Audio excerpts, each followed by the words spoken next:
व्रत किया, आज कल द्वादशी है, लेकिन द्वादशी कितने समय की? थोड़े समय की, कुछ ही देर में त्रयोदशी लगने वाली है। ऐसा होता है ना, एक ही दिन में दो दो तिथियां हो जाती हैं, तो इसे तिथि क्षय होना बोलते हैं। तो एक दिन राजा अम्बरीश ने एकादशी व्रत किया, और देखिए कितने बड़े राजा थे, लेकिन ठाकुर जी की सेवा स्वयं अपने कर कमलों से करते थे।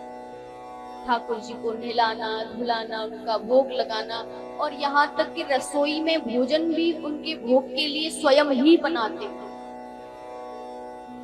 और भोग वाली बात छोड़िए, जिस आटे का जो भोग बनता था उसे खुद चकिया से अपने हाथों से पीसते थे। इतने बड़े भक्त थे राजा अम्बरीश। एक दिन एकादशी व्रत किया, दूसरे दिन द्वादशी थी, व्रत का पारायण करने के लिए बैठे थे। इतनी ही देर में वहां कौन आ गए? राजा अम्बरीश के पास ऋषि दुर्वासा। जैसे ही ऋषि दुर्वासा जी को देखा, हाथ जोड़ करके कहा, महाराज भोजन प्रसादी ग्रहण कीजिए।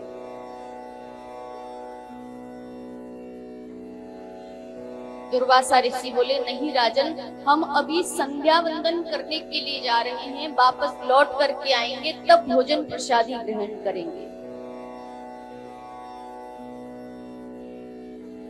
अब राजा अम्बरीश तो बड़ी दुविधा में फंस गए, क्योंकि कुछ ही क्षणों में त्रयोदशी लगने वाली थी। ब्राह्मणों के पास गए, ब्राह्मणों ने कहा, महाराज आप एक काम कीजिए, कुछ ही क्षणों में त्रयोदशी लगने वाली है, तो ऐसा कीजिए, भगवान के चरणों का चरणोदक ले लीजिए, जिससे कि तुम्हारा एकादशी व्रत भी रह जाएगा और संत का अपमान भी नहीं होगा, क्योंकि संत को भोजन के लिए बोल दिया है, संत से पहले मैं कैसे भोजन कर सकता हूँ?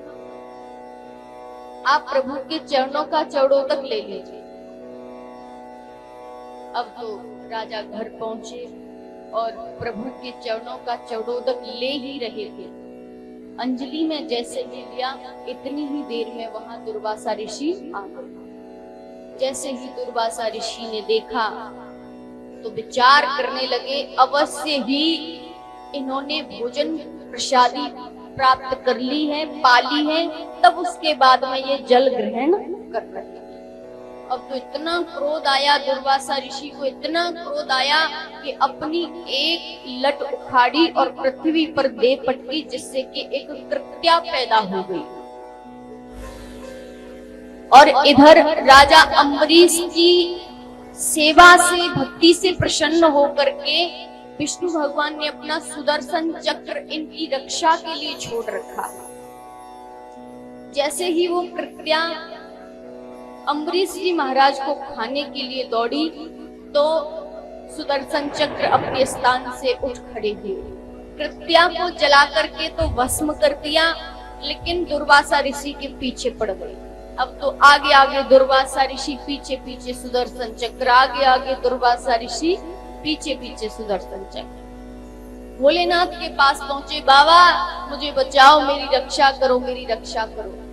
बाबा बोले कि मेरी सामर्थ्य नहीं है तुम्हें बचाने की, और वो भी भगवान के सुदर्शन चक्र से, मेरे वश की बात नहीं। ब्रह्मा जी के पास पहुंचे, ब्रह्मा जी मेरी रक्षा करो, रक्षा करो। ब्रह्मा जी बोले कि मैं भी कुछ नहीं कर सकता, तुमने जिसके भक्त का अपमान किया है उसी के पास जाओ। दौड़ते दौड़ते दौड़ते दौड़ते विष्णु भगवान के पास पहुंचे कि महाराज मेरी रक्षा करो, नहीं तो ये सुदर्शन चक्र मुझे जला करके भस्म कर देगा। तो आज मेरे प्रभु ने भी कह दिया कि दुर्वासा जी, अहम भक्त पराधीनो, मैं अपने भक्तों के अधीन हूँ, मैं भी इसमें कुछ नहीं कर सकता। तुमने जिसका अपमान किया है उसी के पास जाओ। दौड़ते दौड़ते दुर्वासा ऋषि अम्बरीश जी महाराज के पास आए।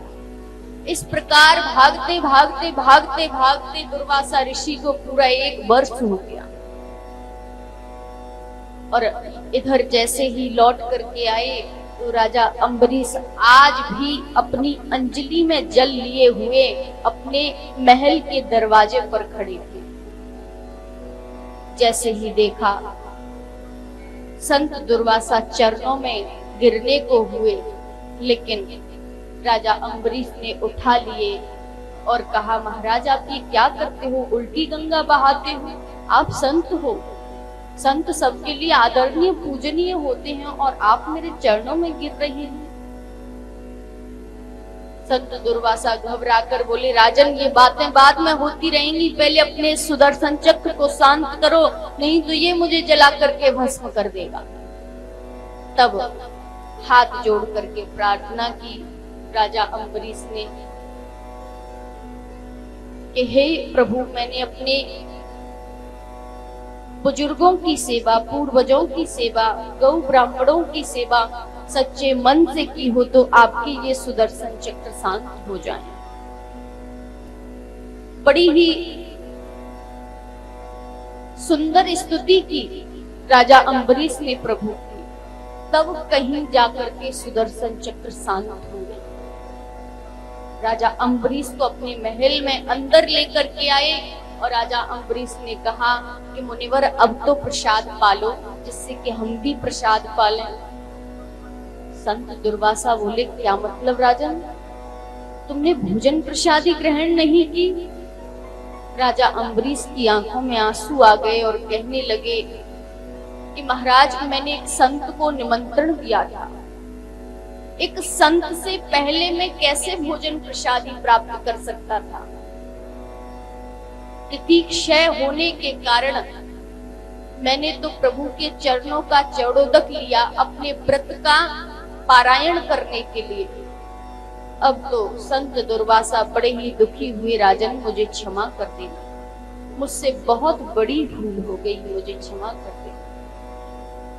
तो देखिए, एकादशी व्रत के प्रभाव से राजा अम्बरीश ने दुर्वासा ऋषि जैसे क्रोधी ऋषि, सबसे क्रोधी ऋषि थे दुर्वासा ऋषि, उन पर भी विजय प्राप्त कर ली।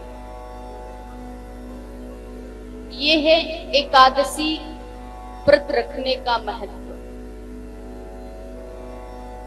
सबको अपने जीवन में एकादशी व्रत अवश्य धारण करना चाहिए।